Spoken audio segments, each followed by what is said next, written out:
Bonjour à tous. Merci pour votre présence.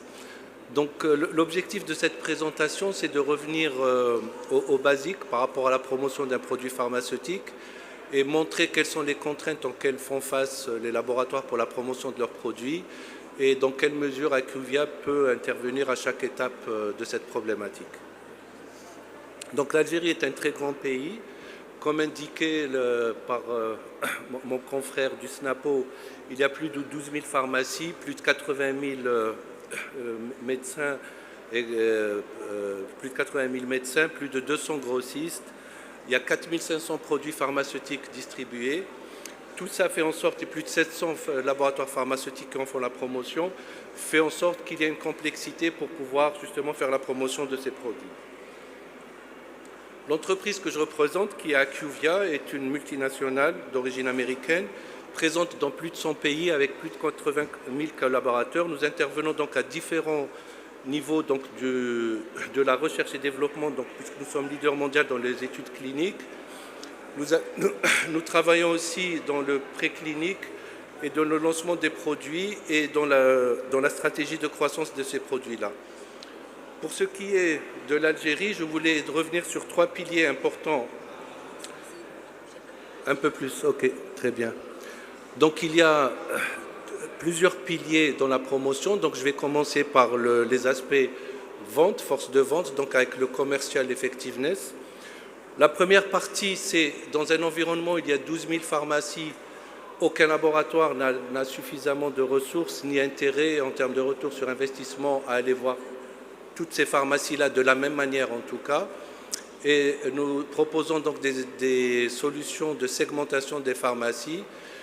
Et en fait, cet exercice-là, ce qu'on appelle donc la pharmacie segmentation et targeting, permet donc d'identifier les pharmacies les plus potentielles par rapport à l'indication du produit, permet aussi de voir au niveau de cette pharmacie la présence des concurrents et quelle est leur position, et de classifier ces pharmacies en trois groupes, donc A, B et C, permettant différents niveaux d'investissement des laboratoires auprès de ces pharmacies-là. Un exemple très simple, donc un laboratoire pharmaceutique ayant donc des difficultés à augmenter ses ventes est venu vers IQVIA pour faire cet exercice de segmentation, ce qui nous a permis donc de fournir aux clients une information détaillée sur les pharmacies à haut potentiel, et nous voyons qu'il y a une concentration, puisque dans cet exercice-là, nous avons vu qu'à peu près même pas 10% des pharmacies représentaient 50% des ventes de la classe thérapeutique en question. Ce qui fait que ce laboratoire-là a pu recentrer donc, ses efforts vers ces pharmacies potentielles. Évidemment, les autres pharmacies seront visitées, mais pas de la même manière, avec des investissements aussi qui ne seront pas du même niveau.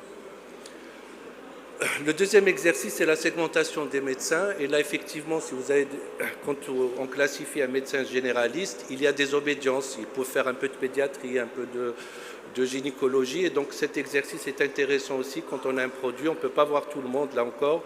Et ça permet de classifier les pharmaciens par rapport donc, à leur potentiel de prescription, donc le nombre de patients, par rapport aussi à l'attitude du médecin, est-ce qu'il est par exemple pro-générique ou pas. Si vous faites un générique et qu'il est pro-princeps, ce n'est pas la peine de trop passer de temps auprès de ce médecin. Et aussi les canaux de communication, parce que de plus en plus de médecins acceptent maintenant à être visités virtuellement. Donc pour des médecins qui sont à l'extrême sud, etc., c'est très bien de pouvoir les identifier et utiliser d'autres canaux de communication hors de la visite médicale classique. Alors là encore, nous avons eu un laboratoire qui est venu nous voir pour le lancement d'un produit d'oncologie, et grâce à cet exercice-là, nous avons pu identifier les services d'oncologie qui étaient susceptibles d'utiliser le produit par rapport à l'indication et au nombre de malades qui visitent ces services hospitaliers. Donc ça a permis à ce laboratoire de se concentrer sur les services qui sont susceptibles d'utiliser son produit.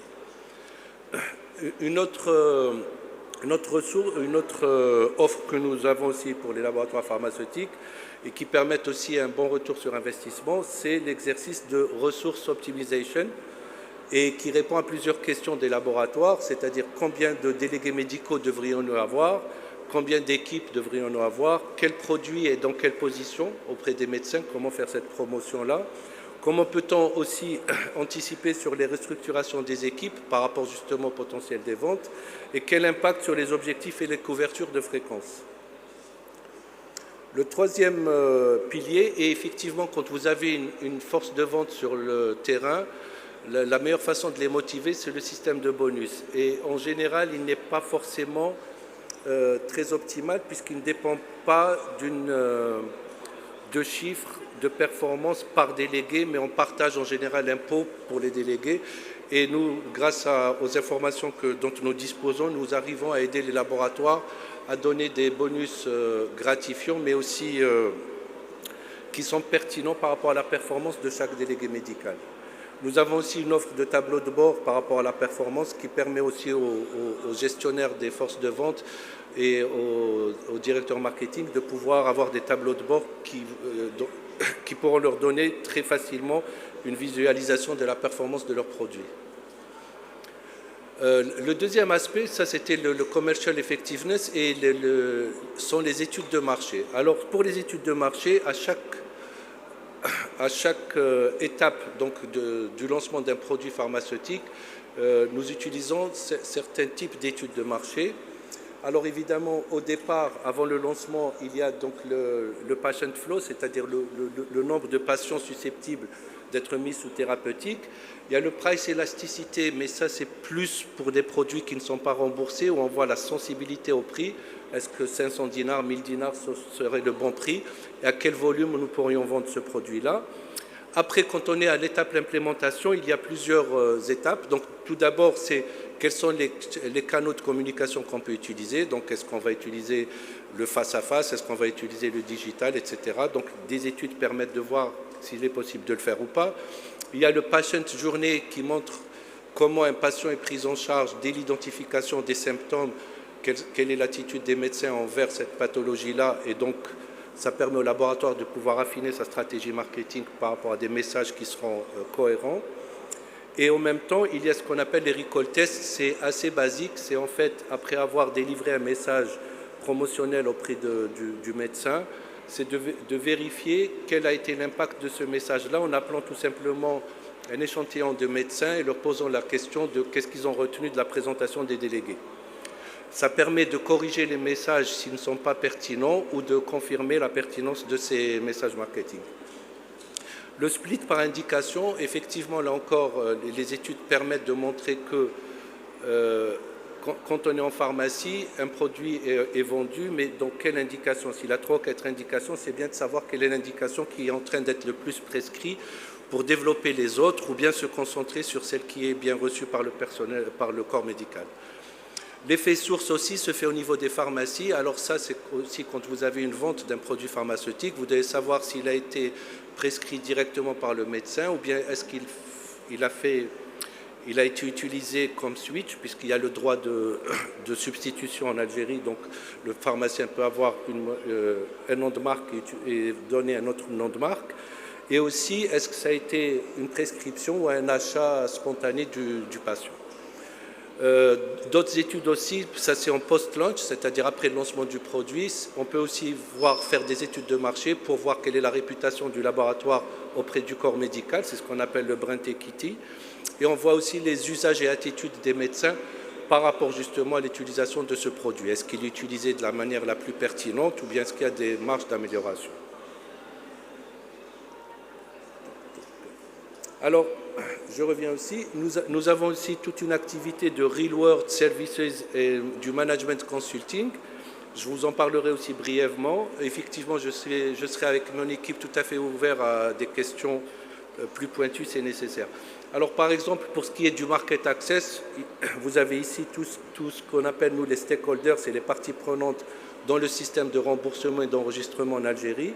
Donc, ils sont bien identifiés. Maintenant, il faut avoir des stratégies pour pouvoir justement demander un enregistrement, un remboursement. Cette stratégie-là doit être basée sur des dossiers pharmaco-économiques ou des dossiers de real-world evidence, donc comment j'appellerais ça en français, d'impact dans la vraie vie, en quelque sorte, par rapport à ce qu'on...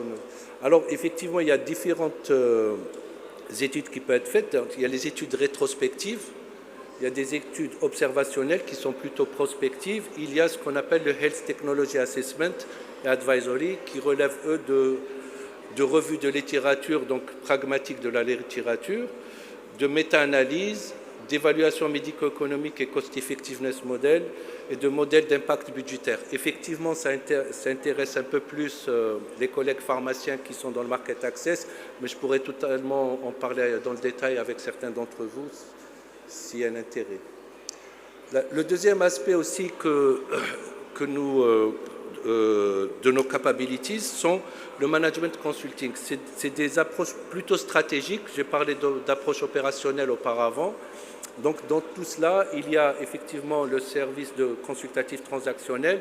Ça, quand un groupe veut acquérir un laboratoire, on fait tout ce qu'on appelle les due diligence commerciales pour voir quel est le portefeuille de ce laboratoire, quel est le potentiel de croissance. Ça aide à valoriser l'entreprise. Nous avons aussi des capabilities dans le pricing et le market access où nous pouvons aider les personnes qui sont en charge du market access à développer des dossiers qui pourront défendre auprès des autorités. Nous avons aussi des stratégies d'entrée sur le marché et de l'optimisation commerciale. Voici grosso modo les capabilities dont nous disposons en Algérie. Effectivement, dans d'autres pays, de par la disponibilité de data plus complexe, nous pouvons offrir d'autres services. Mais en Algérie, c'est les services que nous offrons. Et voilà, je voulais vous les présenter parce que c'est des problématiques auxquelles font face les laboratoires pharmaceutiques et je voulais montrer qu'on pouvait offrir, ainsi que certains concurrents qui sont présents ici, des solutions pour vous aider. Voilà, donc je suis disponible pour des questions plus précises. C'était un aperçu un peu superficiel. Voilà, merci beaucoup.